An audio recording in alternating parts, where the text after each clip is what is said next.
इस वीडियो में हम बात करेंगे पीजीटी फिजिक्स के क्वेश्चन पेपर की, जो 2019 का है और ये 2 घंटे का पेपर था। इसमें मैक्सिमम मार्क्स 425 है और जो टोटल नंबर ऑफ क्वेश्चंस हैं इसमें वो 125 आते हैं। तो चलिए शुरू करते हैं। इसमें देखते हैं किस टाइप के न्यूमेरिकल्स हैं। फर्स्ट क्वेश्चन में इन्होंने कहा है कि velocity of sound will be highest in.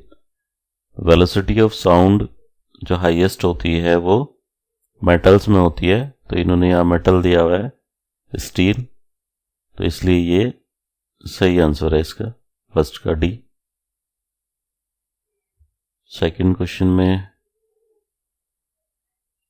To sound sources have equations. 2 sound sources हैं, दोनों की इक्वेशन इन्होंने दी हुई है यहाँ पे 0.25 sin 316t, 0.25 sin 310t respectively. If the listener hears both together, अगर लिसनर दोनों को एक साथ सुनता है तो how many beats will be hear per second, तो पर सेकेंड वो कितनी बीट्स सुनेगा। तो इसके लिए नंबर ऑफ बीट्स पर सेकेंड होता है n1 माइनस n2। यहाँ पे इन्होंने दिया हुआ है कि ω1 इज इक्वल टू 2πn1 है, फर्स्ट उसके ले लेते हैं अगर तो, और इसको हम लिख सकते हैं फिर 2πn1 is equal to 316। First equation में से ये 316 2πn1 के इक्वल हो जाएगा। इसी तरह 2πn2 310 के इक्वल हो जाएगा, तो n1 माइनस n2 इनका जो डिफरेंस लेंगे दोनों इक्वेशंस का, तो ये 2πn1 minus n2 is equal to 316 minus 310, n1 minus n2 is equal to 3/π आ जाएगा इसका आंसर। तो इसमें सी इसका सही आंसर है। An AC source V volt sends current through a series LCR circuit। एक LCR सर्किट है, उसमें एक AC सोर्स लगा हुआ है V वोल्ट का, और वोल्टेज VL, VC और VR are measured across LCR। तो इसमें जो वोल्टेज होगी LCR सर्किट में D के अकॉर्डिंग होगी, ये जो इन्होंने दिया हुआ है V is equal to VR square plus VL minus VC whole square, फिर इस पूरे का अंडर रूट। तो इसलिए डी इसका राइट आंसर है। In photo electric effect the rate of emission of photo electrons depends on. जो फोटो इलेक्ट्रॉन्स का रेट ऑफ एमिशन है वो डिपेंड करता है इंटेंसिटी ऑफ रेडिएशन पर। फोटॉन्स की फ्रीक्वेंसी ज़्यादा है तो उस केस में जो इलेक्ट्रॉन्स एमिट हो रहे हैं फोटो इलेक्ट्रॉन्स, उनकी काइनेटिक एनर्जी ज़्यादा होगी। लेकिन अगर फोटो इलेक्ट्रॉन्स को एमिट कराना है ज़्यादा से ज़्यादा उसमें, तो एमिशन के लिए सिर्फ लाइट की इंटेंसिटी ही रेस्पॉन्सिबल होती है।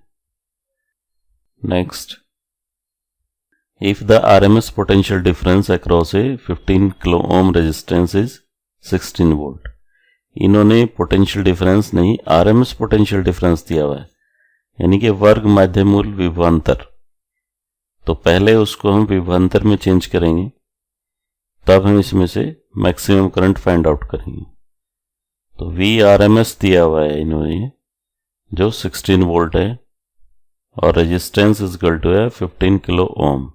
मैक्सिमम करंट निकालनी है, तो मैक्सिमम करंट के लिए हमारे पास मैक्सिमम पोटेंशियल भी होना चाहिए, और मैक्सिमम पोटेंशियल और RMS पोटेंशियल में जो रिलेशन होता है, तो V not is equal to √2 into VRMS।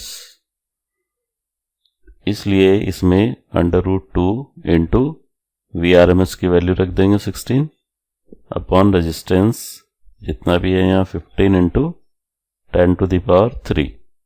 तो ये मैक्सिमम करंट आ जाएगा यहाँ पे 1.5 मिली एम्पियर।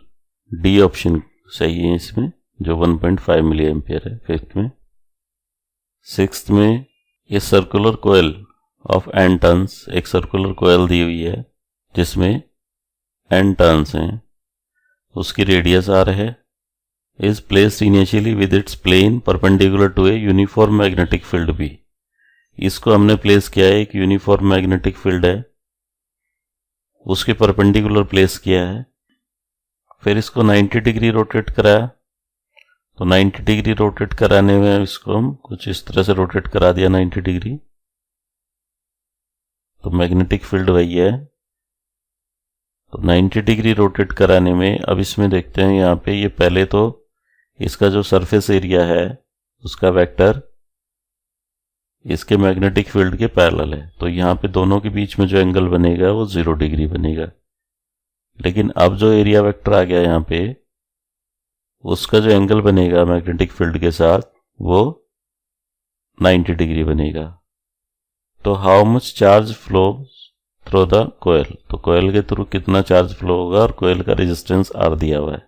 तो EMF जो इंड्यूस होता है किसी भी उसमें कोयल में, वो नंबर ऑफ टर्न्स और φ2 minus φ1 upon t time, change in flux जितना भी होगा यहाँ पे, या E into T is equal to minus n और φ2 माइनस φ1, तो ET is equal to minus n।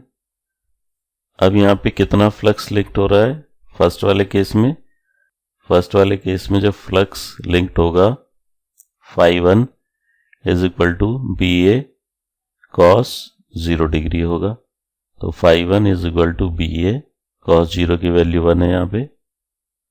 और सेकंड वाले केस में φ2 is equal to BA cos 90, तो सेकंड वाले केस में जो फ्लक्स होगा वो 0 होगा जब हम इस कॉइल को 90 डिग्री रोटेट करा देते हैं तब। तो 0 माइनस BA, ये आ जाता है BA के इक्वल NBA। अब Q is equal to I into T है, I को चेंज कर लेंगे, यहाँ से E इंटू टी की वैल्यू पुट करेंगे जो है NBA अपॉन R के इक्वल।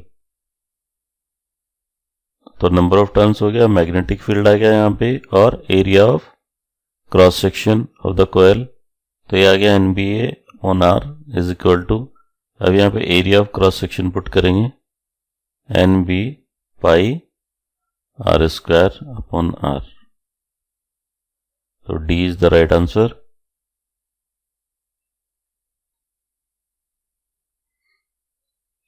सेवंथ में, a light wave enters glass from air, what does not change. Air से अगर ग्लास में कोई लाइट वेव एंटर करेगी तो उसकी फ्रीक्वेंसी चेंज नहीं होगी, तो इसमें सेवंथ में ए आंसर ठीक है।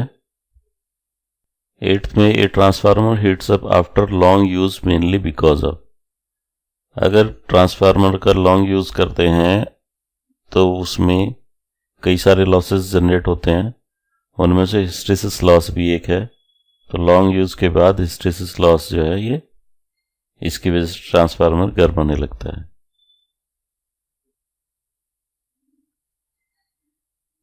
Balmer series of hydrogen is found in which region, Balmer series visible region में मिलती है, बामर सीरीज के लिए विजिबल रीजन आएगा।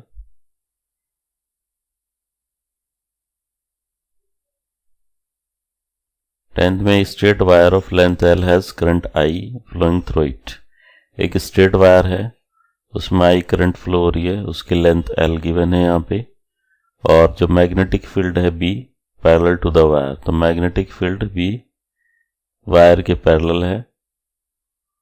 और what is the force on the wire, force on the wire होता है BIL sin 0 हो जाएगा यहाँ पे, तो F इज इक्वल टू 0, इसका मतलब इसमें कोई भी फोर्स नहीं लगेगा उस पर।